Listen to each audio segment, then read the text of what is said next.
Whether you shop online or the old-fashioned way, there's absolutely no escaping inflation. With the last quarter GDP growth hitting 4% and a trade war underway, inflation is, yes, a hot topic once again. The question becomes, are prices set to soar? And if so, are you prepared for it? It's time once again to tune out the hype and focus on the facts. Facts that matter to you, the income generation.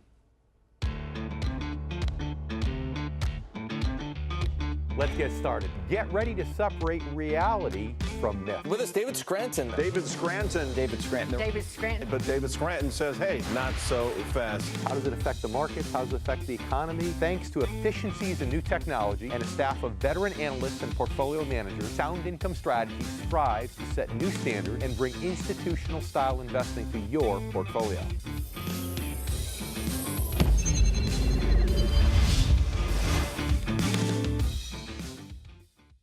When we last covered the topic of inflation in February, the new Republican tax plan hadn't kicked in yet, and the threat of a global trade war was still only just that, a threat. But things have changed since then, and while inflation can create financial challenges for everyone, it can be especially problematic for retirees and people approaching retirement. However, in our new age of economic uncertainty, inflation has remained somewhat stagnant for many years now, and a lot of Americans have become complacent about inflation in general. And unfortunately, complacency is not a luxury that you can afford when it comes to your life savings. Today, we'll tell you how to avoid complacency and the risk of inflation sabotaging your retirement goals. Joining us will be noted economics author and analyst Logan Machami and financial advisor and radio host Mark Falter. But first, let's review how inflation works and where it stands today. As I've explained on previous episodes, federal debt and inflation only became regular facets of the U.S. economy after the Great Depression. It was during the Depression that we started to accumulate permanent national debt. It's also when we fell into the habit of artificially trying to manipulate our economy by manufacturing inflation. The textbook definition of inflation is a surplus of money chasing a limited amount of goods and services. Textbooks also say that when you print money, you create inflation. Why? Because it's assumed that consumers will spend that money, therefore creating a greater demand for goods and services and therefore pushing prices upward. As I've also explained on previous shows, the Federal Reserve's efforts to create inflation ever since the financial crisis have proven difficult. Despite 3 rounds of quantitative easing, which involved artificially suppressing interest rates and basically flooding the economy with cheap money, the inflation rate today is only a fraction of a point higher than it was in 2009, really at the worst point in the financial crisis. Why? Because instead of spending all that artificial money, most Americans instead have saved it and used it to pay down debt. They've also invested it. Therefore, what we really have had since 2009 has been more of an asset recovery than an economic recovery. While none of that has changed much since we last addressed this topic 7 months ago, some things have changed. For example, the Federal Reserve has since approved 2 additional short-term interest rate increases and signaled that they intend to approve 2 more before the year's end. The most recent rate hike was in June and brought the Fed's benchmark rate up into a range of 1.75% to 2%.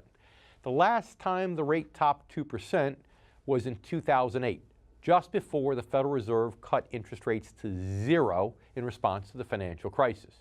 As you know, the Fed funds rate helps determine rates for things like mortgages, credit cards, and other borrowing.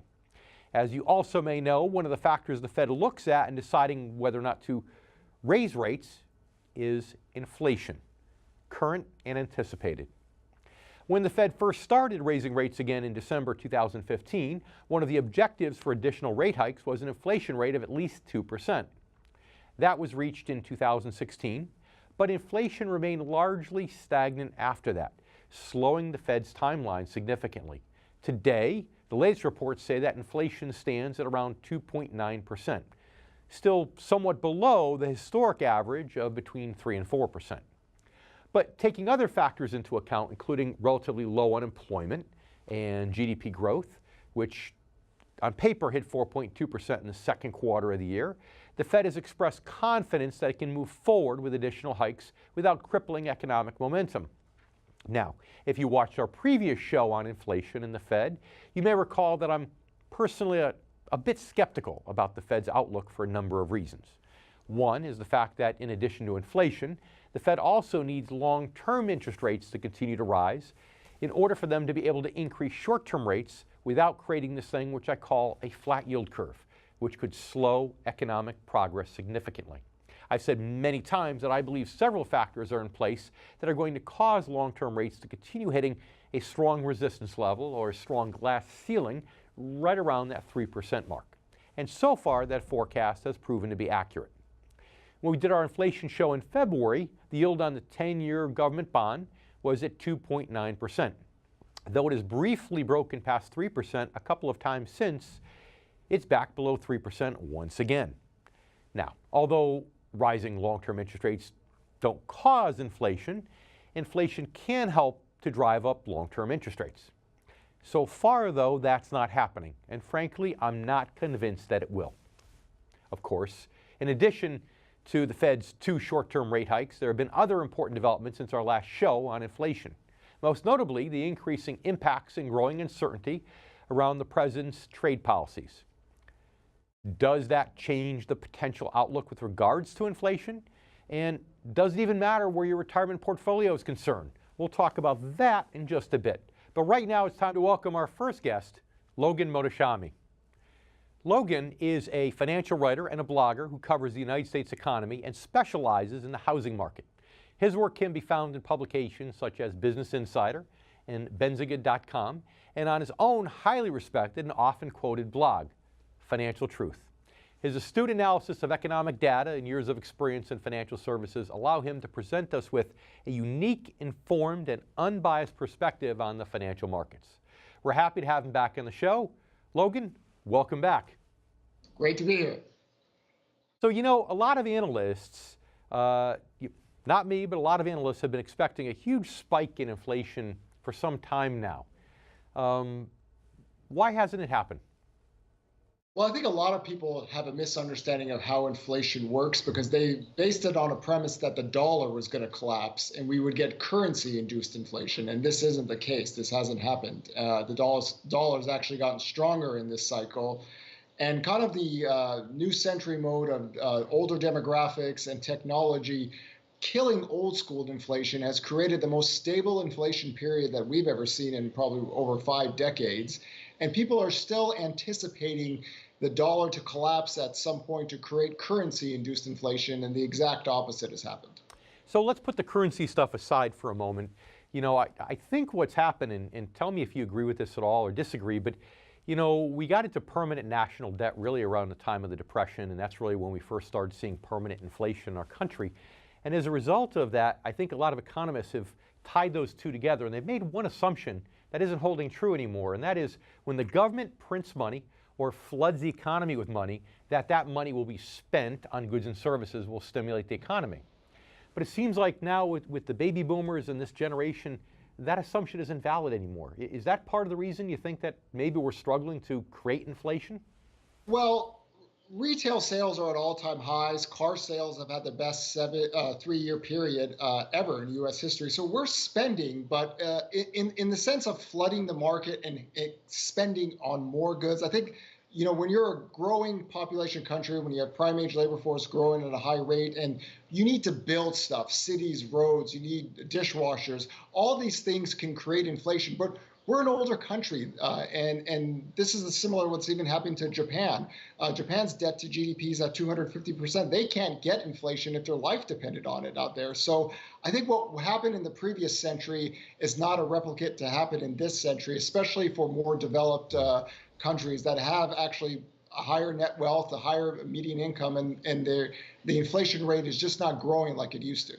If you think about it, for 30 years now, we've had you know, really, we've been artificially stimulating the economy with artificial tactics. I remember in the late 80s, I was one of the first people to get a liar loan. I remember them telling me, hey, because you put 30% down, just tell us how much money you earn and we're not going to check. And I remember thinking that was a little weird. And I remember, you know, for the first time with car leases, late 80s, early 90s, all of a sudden average Americans thinking, well, if I'm always going to have a car payment, I might as well get a new car every 2 years.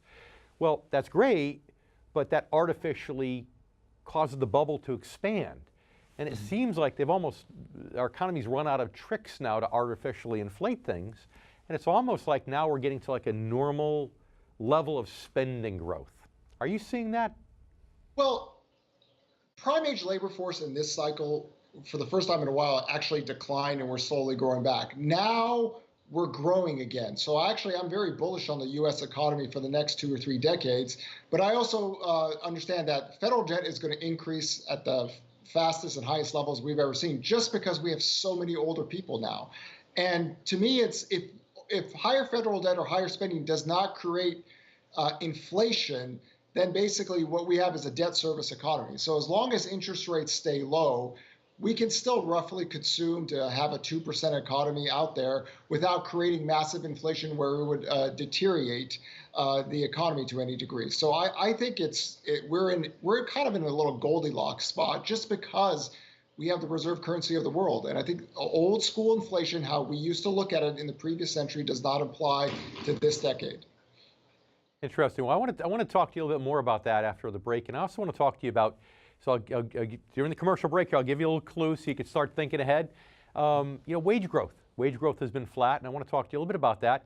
And also, why the tax cuts haven't seemed to have manifested themselves with increased wage growth so far. So stay with us, Logan. We'll be back in a bit. And you stay with us, too. We have many more words of wisdom here from Logan Mohtashami on the income generation. We'll be right back.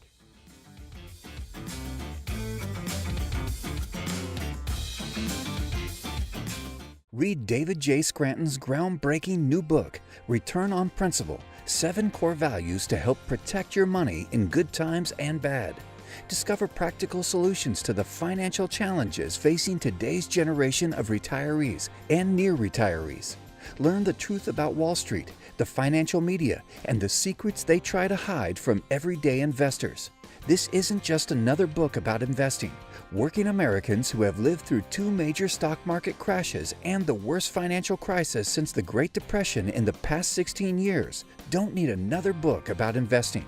David Scranton's approach to financial planning is a holistic system designed for maximum protection, strategic growth, and reliable income regardless of market conditions. Stop planning for retirement with your fingers crossed. Read Return on Principle, 7 Core Values to Help Protect Your Money in Good Times and Bad. Available now. If you're near or in retirement, head over to theincomegeneration.com and download your special report written specifically for the needs of the income generation. Again, those born before 1966. I'm David Scranton, and you've been watching The Income Generation. David J. Scranton, Amazon bestselling author, money manager, and national TV host, is on a mission to educate baby boomers about the need to shift from growth to income. If you're at or near retirement, focusing on income over growth can make all the difference in the quality of your retirement. Each week, David educates America on his Newsmax TV show, The Income Generation, where he provides special reports and more to teach baby boomers about the income model. Call now for your free income kit from the Retirement Income Store, where baby boomers go for income.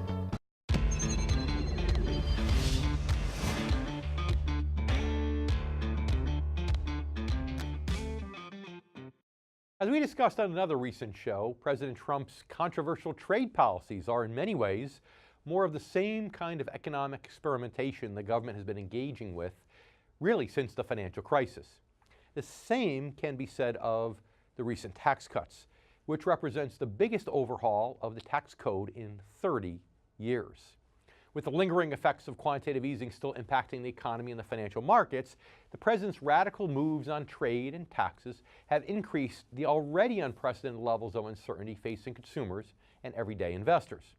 While some experts still believe the trade war is winnable, as the president famously tweeted, and will make the U.S. more globally competitive in the long run, others foresee another outcome. They might believe that the effects of new tariffs, which are already hitting farmers, auto workers, and other industries across the country, could possibly undermine the president's tax cuts, thereby crippling growth and ushering in a new recession, and therefore possibly the next major stock market correction, a correction that market history already says is long overdue. They're also skeptical of the Trump administration's claims that a 4% GDP growth rate is sustainable. and that the tax cuts will pay for themselves without adding to an already massive federal deficit. So how does, or should I say, how could inflation factor into all of this? Well, let's face it, pouring billions of extra dollars in tax cuts and additional government spending into an already stretched economy theoretically creates an environment in which companies can raise prices based upon strong demand for their products. In a best-case scenario, this could lead to higher profits and add to the additional corporate growth already achieved through the tax cuts that we've seen already. It would also make the Federal Reserve happy, of course. They would love to see inflation back at its historic average of 3 to 4%, since that would help them proceed on schedule with additional short-term interest rates hikes, as we've discussed earlier on the show. But this best-case scenario can only play out if, in fact, consumers are willing and are able to continue paying these higher prices that are set by corporate America. And under current conditions, that is a big if.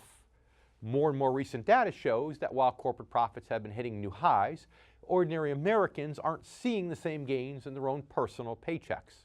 They're not even coming close, in fact. Stagnant income has been a major problem since approximately the turn of the century. And while it has shown signs of improving somewhat under the Obama administration, subsequently under the Trump administration, the improvement has ultimately been short-lived.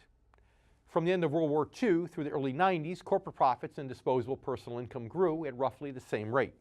Shortly after the dot-com bubble burst, however, personal income seemed to have flatlined. And the problem only worsened, of course, after the financial crisis. The president's tax cuts were supposed to be the answer. However, recent data has shown that many major employers are spending their extra tax money on stock buybacks, more so than they are on pay raises for employees. Data compiled by the Centier Research Group shows that household income in July was only 3%, 3.1% to be exact, higher than it was in the year 2000 when factoring in inflation. That's not 3% per year, that's cumulative over the last 18 years. And since then, since the year 2000, corporate profits have outpaced growth in household income by a ratio of 2.5 to 1. So right now, the Labor Department numbers show wages and salaries are growing at approximately 2.8% per year. And that is, frankly, the biggest growth rate that we've seen in wages in 10 years. However, with an inflation rate now at 2.9% per year, as we've already mentioned, the purchasing power of the average household is actually slightly going backward. So, now, what happens if an inflation rate continues to increase at a faster rate than household income? Well, what might happen is that the sales earnings that corporations are counting on to justify their ballooning stock prices could never materialize, simply because consumers can't afford the higher prices. In that case, the market would likely have to shrink down to align with real earnings as opposed to today's current anticipated earnings. In other words, the market would be forced to make fundamental sense again with that long overdue major correction. Of course, the trade situation only complicates matters further. Many new tariffs are raising costs for businesses and manufacturers, which puts pressure on them to pass the higher costs on to consumers. In other words, the hope and promise of increased consumer demand isn't the only force potentially driving inflation right now. In fact, recent surveys indicate that many companies foresee a definite or possible need for boosting prices due to these increased tariffs. Non-manufacturing firms told the Philadelphia Fed this month that they expect to raise prices 3% in the coming year, up from the 2% increase they forecast back in May. Now, why is inflation a particular concern for consumers and investors who are retired or within 10 years of retirement?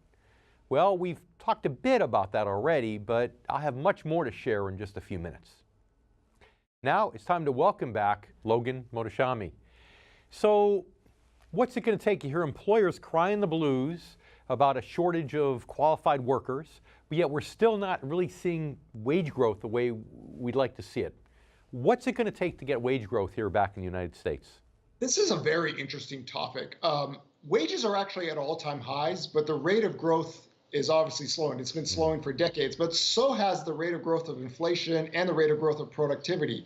One of the things that I believe in is that, wage growth really moves with prime age labor force. If you actually we have so many ways to track wages. If you actually use the age group 25 to 54, their wage growth is well above 1% against core inflation. But if you start to get in the 55 and over group, your wage growth is roughly below what core inflation is running. So since you have natural older workers out there, the wage growth for the age 55 and over is just not going to be as strong as it is for a prime age labor force as you're growing into your career. So it's very similar to what's happened in Japan. Japan's an older workforce. They have very low unemployment. Their population is dying, and they're really not seeing any wage growth for decades now.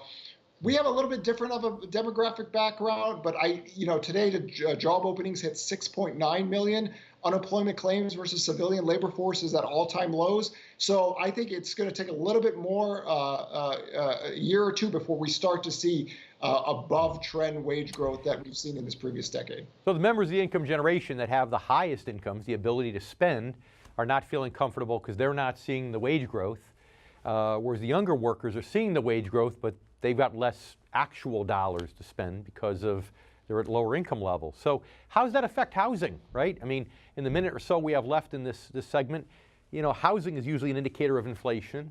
So what are you seeing there right now, and what does that tell us? Home sales are at cycle highs, but again, purchase applications are only at 1998 levels. Okay. The rate of growth of pricing is going to slow down. When your interest rates get to about 4.5%, that cools things down a little bit. But the biggest demographic patch in America right now are ages 23 to 29. So we do have some underneath demographic demand to come out to give a little boost for housing demand. But I wouldn't expect anything to really take off in terms of home sales for some time. If we can get the millennials out there buying homes, living the American dream of the 1950s, that'll certainly help home prices. So Logan, stay with us. You stay with us too. We'll be right back here on the Income Generation.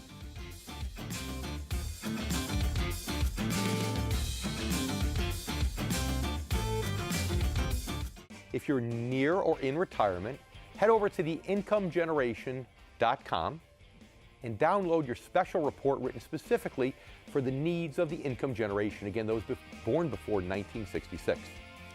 I'm David Scranton, and you've been watching The Income Generation. We'll see you all next Sunday.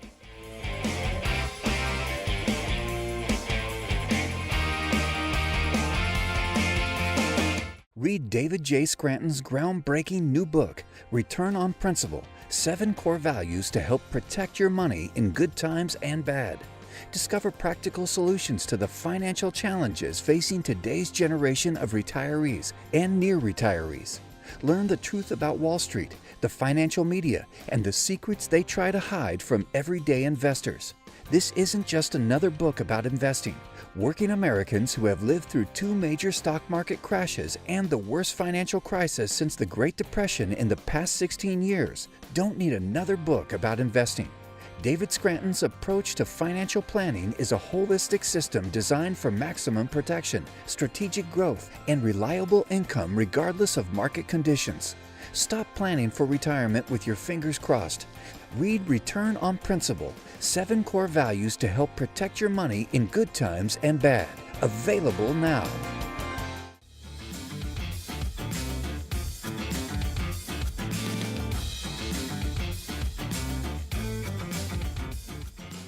I happen to know from experience that underestimating the potential impacts of inflation is one of the most common and costly mistakes that retirees can make with their hard-earned dollars. Now, while the immediate effects of inflation on the economy, the financial markets, and individuals are readily apparent, the long-term effects on savings and investment accounts are often much more subtle, and they're easy to overlook. That's especially true in an environment like we're in right now, where the inflation rate has been below normal for so long that many people have become somewhat complacent about it. Recently, LIMRA, Secure Retirement Institute, created a model to demonstrate the effects of inflation on the average Social Security benefit over a 20-year period. According to their research, a 1% inflation rate would eat away $34,406 worth of spending power from retirees' lifetime benefits. The model also found that if inflation were to increase to, let's say, 3%, it would swallow up more than $117,000 worth of spending power over a 20-year period.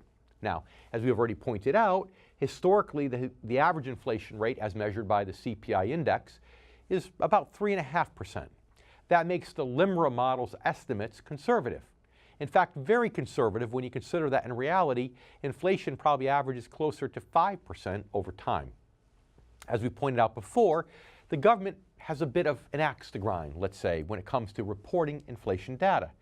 And they have a vested interest in keeping their estimate on the low side. Why? Because if it's low, that allows them to spend less money on cost of living increases to federal pension recipients and also to people who receive Social Security checks.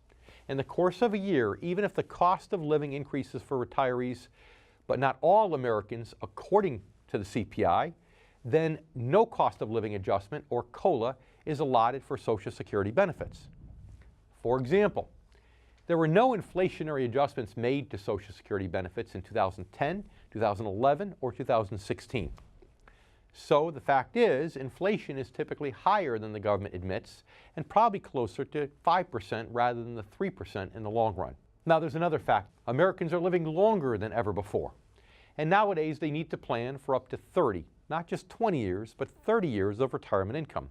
And as I've also mentioned on previous shows, at 5% inflation over 30 years, a person would need 4 times more income on their last day of retirement than they needed on their first. And at 7% inflation, they would need 8 times as much income their last day compared to their first. And that's just based upon the general inflation rate. It doesn't take into account that older Americans typically spend money on things that rise in price at a higher and faster rate as compared to the overall inflation rate. I've talked a lot about healthcare as the prime example of this. Essentially, healthcare costs double about every 12 years. And obviously that hits seniors the hardest. Why? Because they typically require the most health care. According to the Centers for Medicare and Medicaid Services in 2010, per capita health care spending for Americans age 65 and older averaged $18,424. That was 3 times the amount spent by working adults under age 65 and 5 times the amount spent on children. On a happier note, but no less important note, retirees also tend to spend more on leisure and recreational activities because they now have the time to do so. This can lead to another potential danger known as lifestyle inflation. It occurs not only because the costs of these activities rise, but because people overspend on them in the first few years of retirement. In fact, a survey by the Employee Benefits Research Institute looked at how spending habits changed in the years immediately following retirement. It found that nearly half of households spend more in the first 2 years of retirement than they had in the last 2 years just before retirement. Typically, lifestyle inflation is the result of an increase in income, due to a pay raise, for example. But in the case of retirees, it usually occurs as a result of having increased time on your hands to pursue their favorite, or sometimes, yes, expensive activities, or to travel or shop for grandchildren. Often these activities involve expenses that weren't really accounted for or weren't budgeted for, and over 2 years or so, this cost can add up. Now, I'm not trying to rain on anybody's parade, please don't get me wrong. And lifestyle inflation in the first few years of retirement isn't necessarily a bad thing, so long as you plan for it and you're prepared for it, in the same way that you have for other forms of inflation. That means having a financial strategy focused on protection and income, which accurately accounts for the potential impact of both general inflation as well as retiree-specific inflation over a 30-year period or so. And as you heard me say many times, in my experience, your odds of creating that strategy and achieving your goals increases dramatically when you enlist the help of a financial advisor that specializes in retirement income. Now it's time to welcome back Logan Mohtashami. You know, Logan, I've said for a while that my retired clients seem to say that the rate of inflation that they feel is higher than the CPI index would lead one to believe. We had a guest on just a couple months ago who actually said he thinks the real rate of inflation for retirees is closer to 7 or 8%. That sounds too high to me. Your thoughts? Well, 7 to 8%, if they're specifically just talking about healthcare, then yeah. You know, inflation, so much of the inflation component is housing. It's about 42%, but housing component, but 31% of that is transportation and food.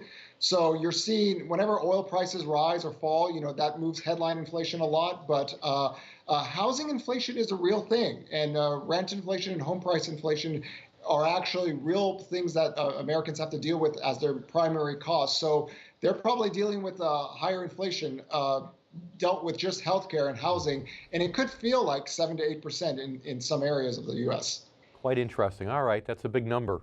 Okay, the 800-pound gorilla in the room. You ready? Can you guess what it is, Logan? Trade war. Trade war and tariffs. Trade war. Okay. What could that do to inflation? I'm not a big believer that the trade war would actually continue just because the world economies need it more than us. We've already seen what happens to lumber prices, steel prices, and aluminum prices, but they're starting to cool down a little bit, especially lumber prices have fallen down. Think about it in this way. We have a very long economic expansion. We have trade war talk. We have tariffs about to be put on place. And look where inflation is at. Core inflation is still a little bit over 2% right now for CPI, and PCE is not even at 2%. So things are different these days in terms of you're looking at trade war inflationary tactics. You need a lot more to happen for that to continue. And 2019 would be the year to see some of the inflation things actually might take off if we start to escalate this trade war, which I don't think will happen. You think it could potentially cause a lot of inflation if it continues in the worst case scenario, but your best thought is that because of the power that we have and the strength of our economy here right now in the United States, that it's not going to go on forever, that eventually other countries will come to the table and we'll create a deal. Other countries need this more than we do, so we're just pushing our weight around. But if we don't start to make deals, before 2019 happens, then it can escalate. And if things escalate, then you can get inflation. Right now, the tariffs and the percentage of tariffs are so small compared to what it used to be when we really had some trade war. So I'm not a trade war fear guy yet. I would need to see actual, things get into place and then escalation happens for that to occur. But I honestly believe everyone will deal out at the end, especially Canada, Mexico, China, Europe, where the trade is more important to them than us. Well, Logan, I certainly hope you're right with that point. Logan, we're out of time. It's been my pleasure having you back on the show. Thank you. Pleasure to be here. And also, you stay with us too. We have more here today on the income generation.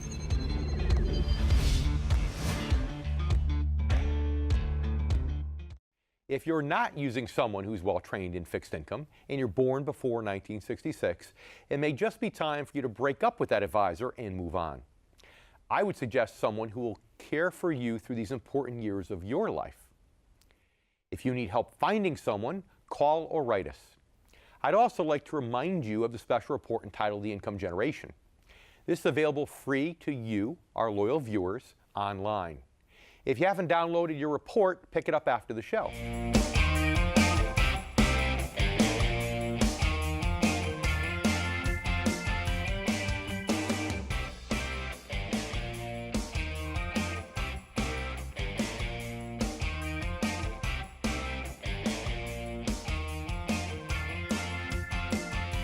If you're near or in retirement, head over to theincomegeneration.com and download your special report written specifically for the needs of the income generation, again, those born before 1966.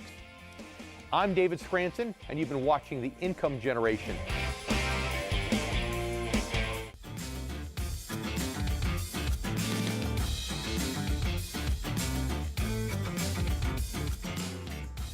Regardless of whether or not current conditions cause the inflation rate to continue to rise, the reality is that achieving your retirement goals requires that you adequately prepare for the effects of inflation over the long run.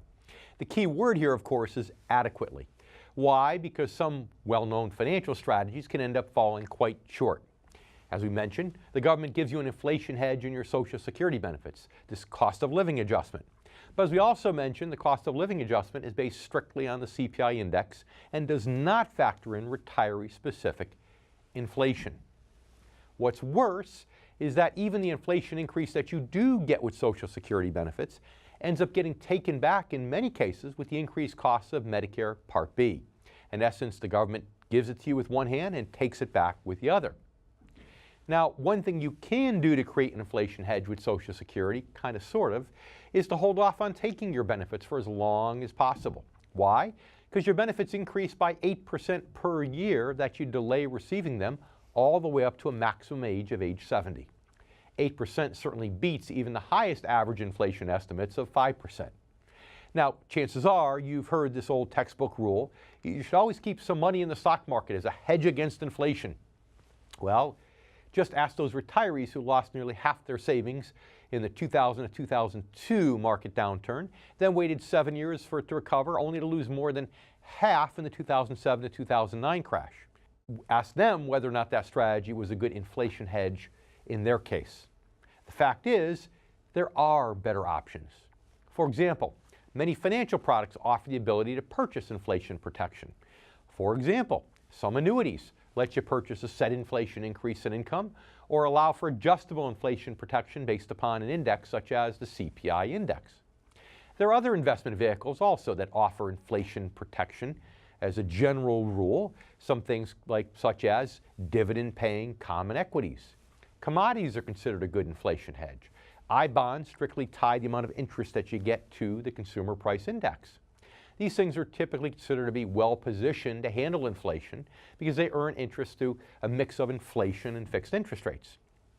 Now, in terms of healthcare inflation, long-term care insurance also offers inflation protection to ensure that your benefits don't lose their purchasing power over long retirement. And one thing many people don't understand about income-based financial strategies, for example, the things we talk about in the show every week, is that they actually can provide a highly effective inflation hedge also. In many instances, the hedge can be engineered. How? Through the reinvestment of interest and dividends that someone does not need for income. The bottom line is this: certain retirement income sources are better protected against inflation than others, but collectively, strategies designed to generate income through interest and dividends can offer better protection overall than many growth-based options. It's all about finding the approach and strategy that's right for you based upon your personal goals and your personal situation. And again, yes, a qualified financial advisor who specializes in strategies that are designed to generate income through interest and dividends can help you to do just that. Now it's time to welcome our next guest, Mark Falter. Mark is the founder and president of Mid-American Wealth Advisory Group in Kansas City, Missouri, and has over 30 years of experience at helping people achieve their retirement goals. He's also host of the popular call-in radio show, The Retirement Income Doctor, and a specialist in income-based financial strategies. Mark, as a friend of the income generation, welcome back to the show. It's good to have you. Thanks for having me, Dave. So you heard Logan Motoshami just in the interview a few minutes ago talking about inflation. He was kind of agreeing with me that we're in a different norm now, maybe of low inflation. Where do you stand on this whole inflation thing? There's so many economists that would disagree with me and Logan that think inflation's going to take off. What's your stance? I still think that inflation is going to go up. The cost of goods and services is at an all-time high as far as what we're paying for them. The consumer price rose 0.2% in May, and it's up at an all-time high. I still think we've got some inflation coming.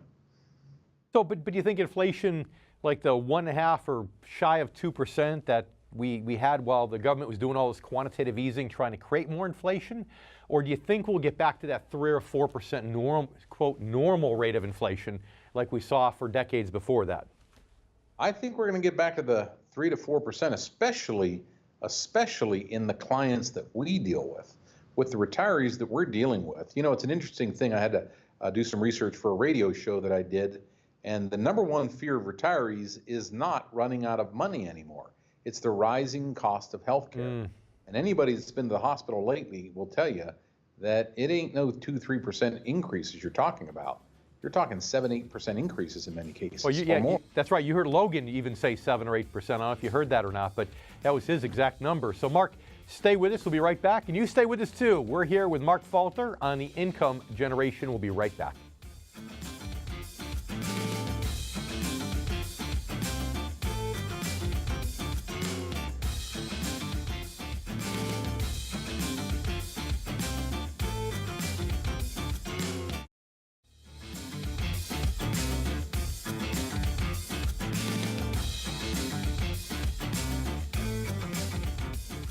And we're back here with Mark Falter, president of Mid-American Wealth Advisory in Kansas City, Missouri. I believe that's the proper way to pronounce it, isn't it, Missouri? Close enough. Close enough. That's right. That's how locals pronounce it. So, Mark, help me out with this. Our generation, the baby boomers, are not spending money the way they used to anymore. You heard Logan talk about the fact that the millennials, although their income's going up at a faster rate, their income's much, much lower. So if we're the highest income earners and we're not spending anymore the way we used to, how are we going to manufacture inflation? Help me get over this demographic hump that I seem to be stuck on.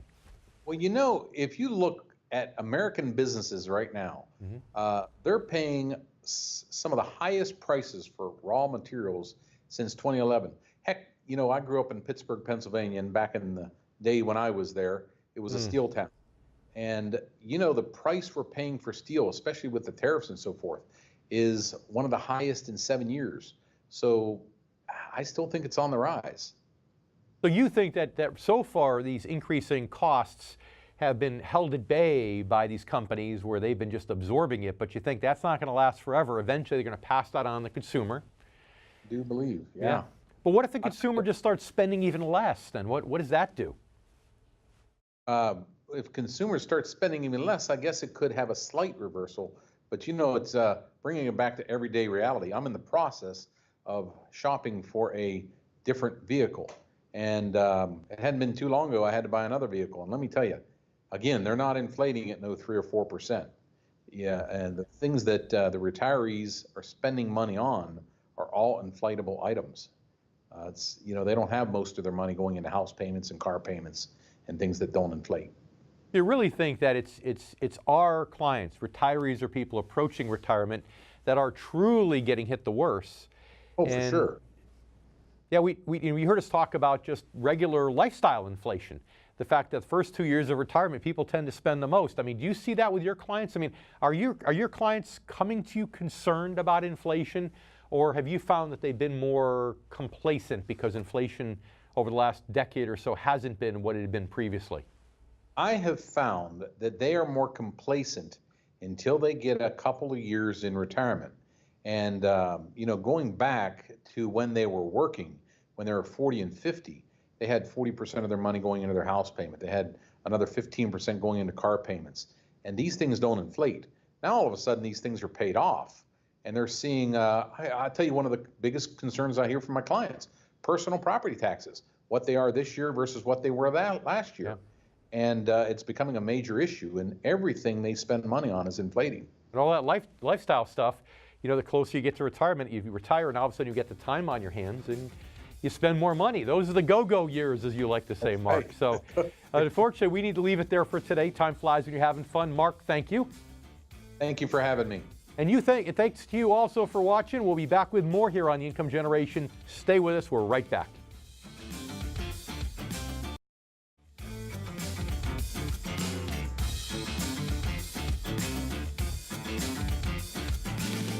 I'd like to thank both of our guests for joining us for another episode of The Income Generation. I'd also like to thank you, our new and returning viewers.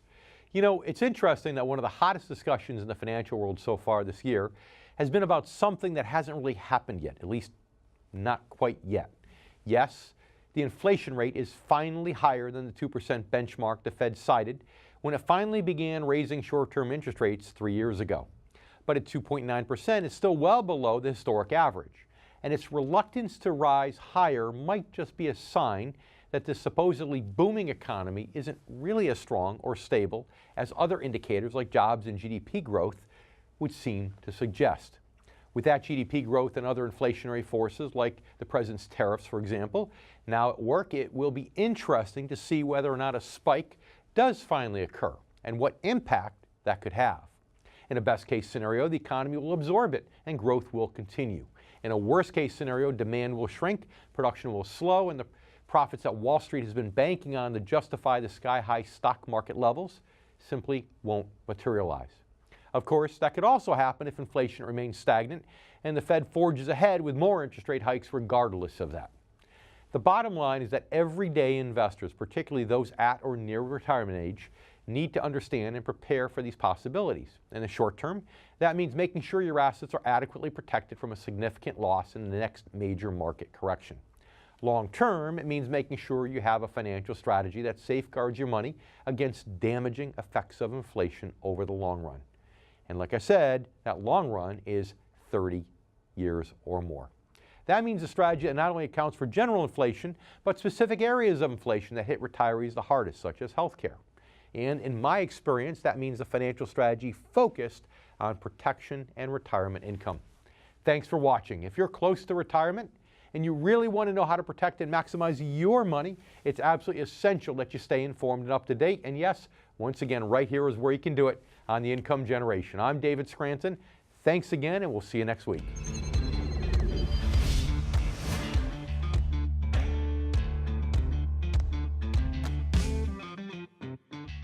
If you're near or in retirement, head over to theincomegeneration.com and download your special report written specifically for the needs of the income generation. Again, those born before 1966. I'm David Scranton, and you've been watching The Income Generation. We'll see you all next Sunday.